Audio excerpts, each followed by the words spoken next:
Hello everyone, this is Tina. This presentation is on distributional contrastive embedding for clarification-based conversational critiquing. So now let's start with a quick example of a restaurant recommendation critiquing scenario. This recommendation involves the user and an assistant. The interaction starts with the user asking for restaurant recommendations. The system then recommends a list of restaurants based on the user's historical preferences. But there are scenarios where the user is accompanied by his girlfriend or wife who doesn't like spicy food. So after seeing the top recommendations or the dishes, the user then provides a critiquing feedback indicating that they don't want jalapenos in their food options. So the system would then provide a refined list of recommendations. However, there are still recommended items that majorly serve spicy food since the user only negated jalapenos. So actually the user is with his family, and one of the user's kid requires to eat chicken finger, and then a positive critique follows. And the system adjusts the recommendation list correspondingly based on the feedback. But tiki bars and burger bars are not really ideal under this scenario, since a restaurant with a kids menu was really the intended preference instead of these places, although they serve chicken fingers too. Then the user needs to provide further feedback to get more suitable recommendations. So this is an example of key phrase-based critiquing in recommender systems, where the system recommends a set of items, the user then chooses to accept or provide critiques based on these recommendations. The system would then refine the recommendation list, and step 2 and 3 is repeated until the user is satisfied with one of the recommendations. But as I pointed out, there are problems in the previous examples. So in this example, the user provided a noisy feedback that is overly specific, considering the fact that a place that has kids menu is more suitable for them. So now what if instead of providing a refined recommendation list immediately, the system asks a question to clarify the user's intent? For example, did you mean kids menu? And this step helps the system to identify users' preference scope faster, and the conversational recommendation process can end more efficiently. So for this work, we proposed a novel clarification-based conversational recommendation framework, which allows the system to clarify the user's preference as it accepts user critiques. So what's the novelty of this framework? So we have went through the workflow for conversational critiquing framework, which repeats the step of system providing recommendations. The user accepts or provides key phrase critiques. The process does not end until the user is satisfied with a recommended item.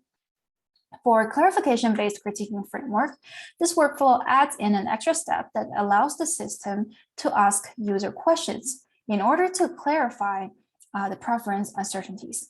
So the judging criteria here could be whether the user has denied the clarifying key phrase more than delta times. Upon receiving the user's responses, for example, the user accepts a clarifying key phrase for disliking spicy instead of the original critique for disliking jalapeno. The system then provides the refined recommendations. So this preference clarification component in the diagram shows the work that has been done in our paper, which is important, but has been overlooked in the research field. So now the question is, how do we enable this step for the system to prompt clarification questions? So for clarification-based conversational critiquing, it supports learning distributions for preferential key phrase embeddings. And why do we work under these settings? Recall that the users tend to provide noisy critiques that are either overly specific or overly generic. So first, why are we working with Latin embeddings? In order to generalize and over-specialized user feedback, the system needs domain-specific ontologies between these critiquable key phrases, which are not available. And therefore, these subsumption relationships can be only inferred from the recommendation training data. And why do we want to learn distributional embeddings? In order to clarify a user's intention, the system needs to understand the concept of generality through distributional semantic overlaps. So taking the example on the right, which with point embeddings, we see that we cannot understand the generality of concepts in this figure, but only the similarities between them. So that's the caveat of using point embeddings. So, but if we use Gaussian embeddings, we can get the information of conceptual coverage. So taking the example on the right, for concepts that have higher covariance or determinant, they are having higher conceptual coverage in this two-dimensional space, for example, and therefore having higher generality. Note that the user embeddings produced by the backbone VAECF model is also in the form of multivariate Gaussian. This enables the contrastive learning aspect of our final model. So we now introduce our model, which we term it as DCE-VAE. It incorporates distributional contrastive embeddings of critiquable key phrases with user preference embeddings in a VAE recommendation framework. So in the derivation of the objective function, given the user's historical interaction records R and their corresponding key phrase preferences K, we are maximizing the joint log likelihood, which can be factorized into two components. So the rating likelihood, log PR, can be modeled through its variational lower bound, which gives us the objective function used for VAECF for recommender systems. The conditional term log P of K given R gives the contrastive loss portion. We optimize its lower bound to avoid computing the log expectation term. So given the key phrase preference vector for a user, we obtain positive and negative samples with the vector. And from there on, between the key phrases, we can compute the key phrase contrastive loss. And similarly, we can compute the contrastive losses between the user representation and the key phrase samples. So these will contribute to the contrastive loss in the objective function.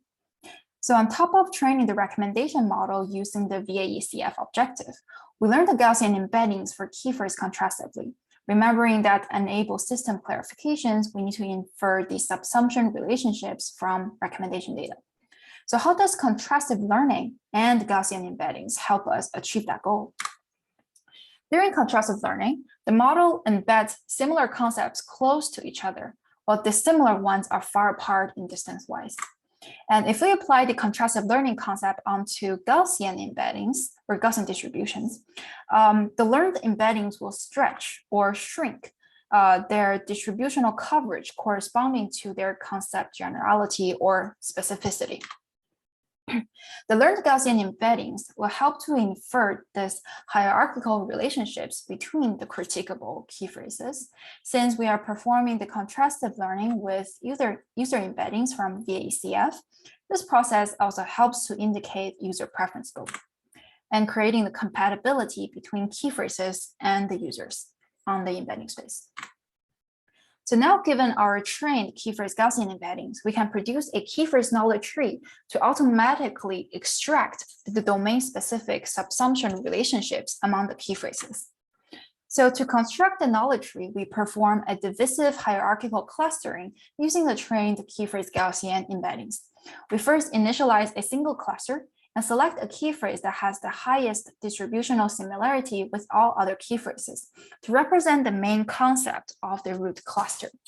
We then determine the optimal number of subclusters using the elbow method and use k-means partition to divide data into different subclusters. This process is repeated recursively until maximal hierarchy is reached, or each cluster contains only one concept at the end. So to summarize the contribution of this paper before our experiment section, we have proposed a novel methodology for clarification in critiquing-based CRS. This involves proposing a model that is a distributional contrastive embedding variant of the VAECF model, which we term DCE-VAE. This model now supports the reasoning of generality and specificity of key phrase critiques. To do so, this model co-embeds the key phrase and user preference representations contrastively in their form of Gaussian embeddings. These embeddings are then used to generate a key phrase knowledge tree that helps to determine the generality and specificity of the key phrases in the context of a given recommendation domain. Because of the co-embedding, it is able to produce personalized clarification suggestions based on users' historical preferences. So now on to the experimental evaluation section. So for the experiments, we make use of two public data sets, which is the Yelp data set and the MovieLens data set.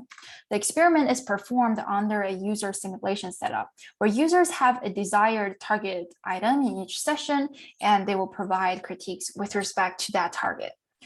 We are trying to answer the following research questions. First one, whether the recommendation quality is competitive with state-of-the-art methods, and whether the key phrase knowledge tree form concise and coherent hierarchical clusters. Is the multi-step critiquing performance competitive with state-of-the-art framework? And does the personalized clarifications improve conversational efficiency? We're using hit rate at 5 or 10 as the metric for the last two experiments because we want to measure how often the target item is ranked within the top K recommendations. We compared DCVAE with BKVAE, which is an existing critiquing framework that uses VACF as the backbone model as well. So now we are trying to answer the research question of whether multi-step critiquing performance is competitive with state-of-the-art method. During simulation, we have two types of users. First type of user is the experts who always critique key phrases that deviates the most between the target item and the current recommendations. Second type is the normal users who provide noisy critiques comparing to the experts. For example, they negate jalapenos instead of spicy. So the results for the critiquing only task is the following. So first, we can observe that DCVAE outperforms BKVAE in multi-step critiquing for both type of users. And secondly, we can see that the margin generally increases as the critiquing interactions progress proceeds. So we can conclude that DCVAE is competitive with the state-of-the-art critiquing framework. So now we want to see whether the clarification-based critiquing outperforms standard critiquing paradigm. For the clarification-based critiquing workflow, we are adding this clarification step to each round of the critiquing. We are comparing three different methods. Two baselines are the variants for BKVAE. So the first one is modeling using BKVAE and select the nearest neighbor for clarification using cosine distance between the key phrase concept activation vectors. And the second one is BK random, which picks the random key phrases as clarification key phrase. And the third one is DCE tree, which chooses suggestions based on the key phrase knowledge tree. And we note that DCE tree outperforms the baseline consistently for both datasets with a remarkable performance margin. And for the Hamilton dataset, random selection even has better performance than using nearest neighbor, indicating that many nearest neighbor clarification proposals they might be highly suboptimal. So finally, for personalized clarification critiquing, whether it improves the efficiency, we believe that clarification steps should be personalized. We compare three different workflows that take different approaches. First one is personalized clarification that selects key phrases based on distributional overlaps between the user representations. Second one is non-personalized that selects key phrases just based on the distributional overlap between the candidate key phrases. And the third one, of course, is the one without the clarification step that are pure critiquing. So from the result, we can see that the clarification enhanced the conversation, these ones, they consistently outperform that of the critiquing only conversations. So this suggests that, and secondly, personalization really helps. This suggests that the selection of clarification queries should ideally take account the user's preference history. So now to summarize, our model DCVAE is proposed for the novel concept of clarification-based conversational critiquing, where we make use of distributional or Gaussian contrastive embeddings to help identify the generality and specificity of preference key phrases. DCVAE has competitive critiquing performance, and for clarification-based critiquing, it outperforms the standard critiquing paradigm, and personalization improves the conversational efficiency. So that concludes my presentation for this work. Please feel free to contact us if you have any further questions. And thank you.